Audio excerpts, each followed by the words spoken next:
ఈ మాట్టు పొంగలి అనేటటువంటిది మన వైపు ఉన్న సంప్రదాయం కాదు. ఈ మాట్టు పొంగలి పూర్తిగా అరవం వైపు ఉన్నటువంటిది. మనం కూడా పొంగలి అంటాము.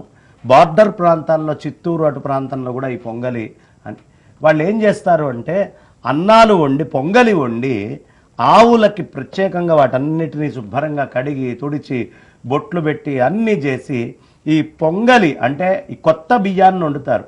నీ వల్లే మాకు ఈ బియ్యం వచ్చింది, మొట్టమొదట ఈ బియ్యం తినడానికి హక్కు ఎవరికైనా ఉంది అంటే అది నీకే అని చెప్పి ఈ పొంగలిని మొట్టమొదట పశువులకి పెట్టి ఆ పశువులు అవి తిన్న తర్వాత వాటిని ఊరేగించి ఆ ఊరేగించినటువంటి పశువులు మళ్ళీ ఇంట్లోకి వస్తూ ఉంటే లక్ష్మీ అమ్మవారిగా భావించి మామిడి తోరణాలు అన్నీ కట్టుకొని ఆనందంగా చేసుకునేటువంటిది కాబట్టి దీన్ని వాళ్ళు మాట్టు పొంగలి అని పిలుస్తారు. ఈ మాట్టు పొంగలి చాలా విశేషం. ఇంకొకటి ఏమిటయ్యా అంటే ఎద్దుని వెంకటేశ్వర స్వామి అవతారంగా భావిస్తాం. రాత్రిపూట ఎప్పుడైనా మనకి కలలోకి ఎద్దు వస్తే తిరుపతికి వెళ్ళాలి అనేటటువంటి మొక్కు నువ్వు మర్చిపోయావు, వెంకటేశ్వర స్వామి వారి దగ్గరికి వెళ్ళే మొక్కు, కాబట్టి తిరుపతి వెంకన్న దగ్గరికి నువ్వు వెళ్ళు, నీ మొక్కు ఉంది, ఆయన గుర్తు చేస్తున్నాడు అని చెప్పుకుంటాం. కాబట్టి ఇలా చక్కగా ఆ పశువుకి పెట్టేటువంటి పొంగలి, వెంకటేశ్వర స్వామి వారికి కూడా పొంగలి వండి పెట్టడం అనే సంప్రదాయం ఉంది.